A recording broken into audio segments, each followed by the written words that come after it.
ओ सांबा, कितने आदमी थे?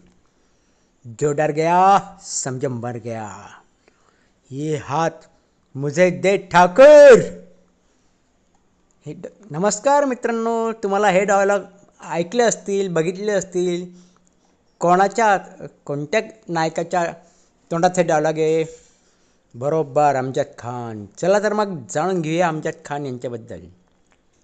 हिंदी चित्रपटसृष्टीत अनेक अभिनेत्यांनी आपल्या अभिनयाने अमिट छाप सोडली आहे. त्यापैकी अमजद खान हे एक असे नाव आहे ज्यांनी खलनायकाच्या भूमिकेला एक वेगळी उंची प्राप्त करून दिली. त्यांच्या दमदार आवाजाने, प्रभावी संवादफेकीने, नैसर्गिक अभिनयाने आणि व्यक्तिमत्वाने प्रेक्षकांच्या मनावर कायमची छाप पाडली. विशेषतः शोले चित्रपटातील गब्बर सिंग ही त्यांची भूमिका भारतीय चित्रपटसृष्टीच्या इतिहासातील सर्वात लोकप्रिय आणि अजरामर भूमिकांपैकी एक मानली जाते.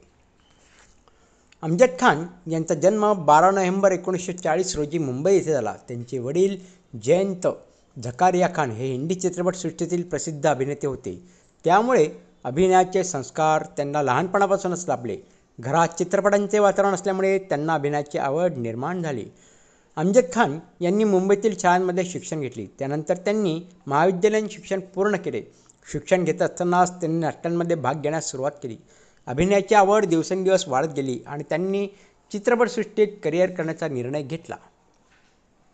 अमजद खान यांनी सुरुवातीला काही छोट्या भूमिका केल्या. सुरुवातीच्या काळात त्यांना मोठ्या संधी मिळाल्या नाहीत, मात्र त्यांनी चिकाटी सोडली नाही. मेहनत, आत्मविश्वास आणि अभिनयातील कौशल्य यांच्या जोरावर त्यांनी आपले वेगळे स्थान निर्माण केले. सन 1975 प्रदर्शित झालेल्या शोले या चित्रपटाने अमजद खान यांच्या आयुष्याला नवे वळण दिले. या चित्रपटातील गब्बर सिंग ही भूमिका त्यांनी इतक्या प्रभावीपणे साकारली की ती आजही प्रेक्षकांच्या स्मरणात आहे. त्यांच्या संवादफेकीने संपूर्ण देशाला भुरळ घातली. अरे ओ सांबा, कितने आदमी थे आणि जो डर गया समझ मर गया यासारखे संवाद आजही लोकांच्या तोंडी आहेत. गब्बर सिंग हा केवळ खलनायक नसून भारतीय चित्रपटसृष्टीतील एक सांस्कृतिक प्रतीक बनला. अमजद खान यांच्या अभिनयात सहजता, नैसर्गिकता आणि प्रभावी संवादफेक होती.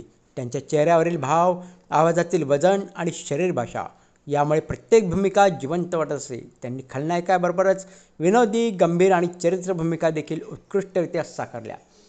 शोलेनंतर अमजद खान यांच्याकडे अनेक चित्रपटांच्या ऑफर आल्या. त्यांनी विविध प्रकारच्या भूमिका स्वीकारून आपल्या अभिनयातील अष्टपैलुत्व सिद्ध केले. त्यांनी अनेक नामांकित कलाकारांसोबत काम केले आणि प्रत्येक भूमिकेत वेगळी छाप सोडली.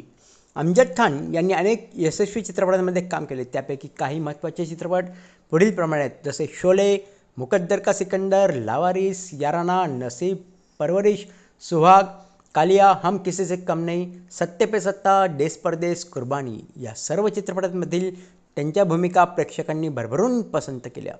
सन 1976 अमजद खान यांचा गंभीर कार अपघात झाला. या अपघातात ते गंभीर जखमी झाले. दीर्घ उपचारानंतर त्यांनी पुन्हा चित्रपटसृष्टीत पुनरागमन केले. या काळात त्यांचे वजन वाढले, तरीही त्यांनी अभिनयाची आवड कमी होऊ दिली नाही. अमजद खान यांच्या अभिनयाला अनेक पुरस्कारांनी गौरवण्यात आले. त्यांच्या प्रभावी भूमिकांसाठी त्यांना अनेक नामांकित पुरस्कार आणि सन्मान मिळाले. आजही त्यांचे नाव हिंदी चित्रपटसृष्टीतील सर्वोत्तम अभिनेत्यांमध्ये घेतले जाते. अमजद खान पडद्यावर खलनायक म्हणून दिसत असले तरी प्रत्यक्षात त्यात ते अत्यंत प्रेमळ, विनोदी आणि साधे स्वभावाचे होते. सहकलाकारांशी त्यांचे चांगले संबंध होते. ते नवोदित कलाकारांनाही प्रोत्साहन देत असत.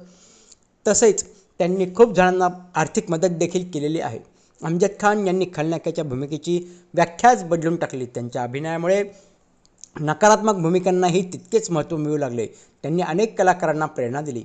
अमजद खान यांचे 27 जुलै 1992 रोजी मुंबई येथे निधन झाले. त्यांच्या निधनाने भारतीय चित्रपटसृष्टीने एक महान कलाकार गमावला, मात्र त्यांच्या भूमिका आणि संवाद आजही प्रेक्षकांच्या स्मरणात जिवंत आहेत. अमजद खान हे केवळ एक उत्कृष्ट अभिनेते नव्हते, तर भारतीय चित्रपटसृष्टीतील अभिनयाचे विद्यापीठ होते. त्यांनी आपल्या अद्वितीय अभिनयाने खलनायकाच्या भूमिकेला अजरामर केले. गब्बर सिंग ही भूमिका येणाऱ्या अनेक पिढ्यांसाठी अभिनयाचा आदर्श राहील. त्यांचे कार्य, समर्पण आणि अभिनयकला भारतीय चित्रपटसृष्टीत सदैव स्मरणात राहील. अमजद खान यांचे नाव हिंदी चित्रपटसृष्टीच्या सुवर्ण इतिहासात कायमच आदराने घेतले जाईल. काही शोले जेव्हा रिलीज झाला तेव्हा लहान मुलांसाठी त्यांच्या आया असं म्हणत असत, बेटा सो जा नाही तो गब्बर आ जाएगा. तर मित्रांनो, तुम्हाला आजचा हा व्हिडिओ कसा वाटला ते नक्की कळवा आणि हो, या व्हिडिओला लाईक आणि सबस्क्राईब करायला देखील विसरू नका. आपण पुन्हा एकदा भेटूया एक नवीन विषय घेऊन. तोपर्यंत नमस्कार.